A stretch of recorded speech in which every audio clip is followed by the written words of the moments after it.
Thyroid இந்த ஒரு வார்த்தையை கேட்டாலே பல பேருக்கு பயம்.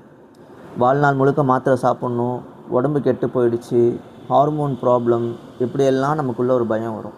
ஆனால் ஒரு நிமிஷம் நம்ம யோசித்து பார்த்தோம் அப்படின்னா, உடம்பு காரணம் இல்லாமல் எந்த ஒரு மாற்றத்தையும் நமக்குள்ளே உருவாக்காது. உங்கள் உடம்பு திடீர்னு சோர்வாகாது, திடீர்னு வெயிட் இன்க்ரீஸ் ஆகாது, திடீர்னு ஹேர் ஃபால்லாம் ஆரம்பிக்காது. உடம்பு எப்போவுமே ஒரு ரீசனுக்காக தான் சிக்னல் கொடுக்கும். அந்த சிக்னலுடைய பேர் தான் சில நேரங்களில் தைராய்டாக இருக்குது. இப்போ நம்ம கழுத்தில் இருக்கக்கூடிய இந்த ஒரு சின்ன பட்டர்ஃப்ளை கிளாண்ட், இதோட இம்பேக்ட் பார்த்திங்கன்னா நம்மளுடைய உடம்பு முழுக்க இருக்குது. நம்மளுடைய ஹார்ட் பீட்லேருந்து பாடி டெம்பரேச்சர் வரைக்கும், நம்மளுடைய மூட்லேருந்து எனர்ஜி வரைக்கும் எல்லாத்தையும் சைலண்ட்டாக கண்ட்ரோல் பண்ணிட்டு இருக்கக்கூடிய ஒரு ஹிடன் மேனேஜர் தான் இந்த தைராய்டு. இந்த கிளாண்டு சரியாக வேலை செய்யணும் அப்படின்னா நம்மளுடைய உடம்புக்கும் மனசுக்கும் அமைதி வேணும்.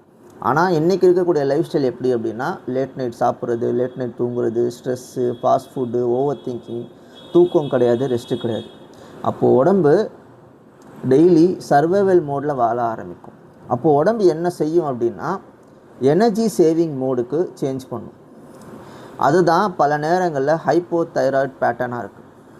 இப்போது டிஎஸ்ஹெச் அதிகம் சொல்கிறாங்க இல்லையா, ஆனால் டிஎஸ்ஹெச் அதிகமாக இருக்கிறது வந்து வில்லன் கிடையாது. அது நம்மளுடைய உடம்போட லவுட் ஸ்பீக்கர் மாதிரி. நம்மளுடைய பிரெயின் வந்து தைராய்டு கிட்ட கத்துது, ப்ளீஸ் இன்னும் கொஞ்சம் இன்னும் ஹார்மோன்ஸை ப்ரொடியூஸ் பண்ணு அப்படின்னு. இதுதான் வந்து டிஎஸ்ஹெச் அப்படின்றது. அதாவது உடம்பு கிவ் அப் பண்ணலை, உடம்பு இன்னும் ட்ரை பண்ணிகிட்டே இருக்குது.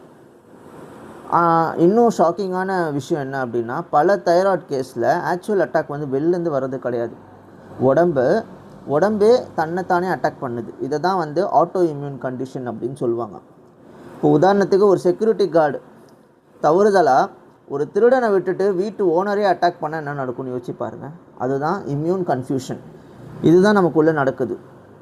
இந்த கன்ஃபியூஷனுக்கு காரணம் என்ன அப்படின்னா, கண்டினியூஸ் ஸ்ட்ரெஸ்ஸுனால் வெறும் மனசு டயர்ட் ஆகுறது மட்டும் கிடையாது. ஸ்ட்ரெஸ் லிட்ரலி ஹார்மோன்ஸை மாற்றும். கார்டிசால் அதிகமாக இருந்தால் பாடி, நம்முடைய உடம்பு அலர்ட் மோட்லேயே இருக்கும். அப்போது டைஜஷன் பாதிக்கும், தூக்கம் பாதிக்கும், இம்யூன் பேலன்ஸ் பாதிக்கும், ஹார்மோன்ஸ் பாதிக்கும். அதனால தான் சில பேருக்கு தைராய்டு ப்ராப்ளம் ஆரம்பிக்கிறதுக்கு முன்னாடி சில மாதங்களுக்கு முன்னாடியே ஒரு எமோஷ்னல் பிரேக் டவுன் இருக்கும். எமோஷ்னல் பிரேக் டவுன் ஹிஸ்ட்ரி இருக்கும். சில பேருக்கு ப்ரெக்னென்சிக்கு அப்புறம் வரும், சில பேருக்கு ஒரு பெரிய லாஸுக்கு அப்புறம் வரும், சில பேருக்கு இயர்ஸ் ஆஃப் ஸ்ட்ரெஸ்ஸுக்கு அப்புறம் வரும். ஸோ நம்முடைய உடம்பு எல்லாத்தையும் ஞாபகம் வச்சுக்கிட்டு இருக்கும். நம்ம சாப்பிடக்கூடிய சாப்பாடு கூட தைராய்டு கிட்ட பேசுது.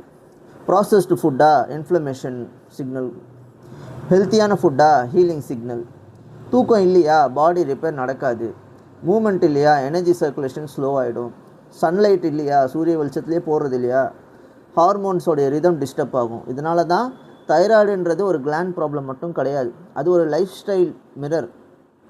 நம்முடைய உடம்பு சொல்லுது, நீ ரொம்ப நாளாக ஓவர்லோடில் இருக்க, கொஞ்சம் ஸ்லோ டவுன் பண்ணு, என்னை ஹீலாக விடு. முக்கியமாக மருந்து எடுத்துக்கிறது தவறு கிடையாது, ஆனால் மருந்து மட்டும், மெடிசன் மட்டும் சொல்யூஷன் நினைக்கக்கூடாது, அதுதான் தவறு.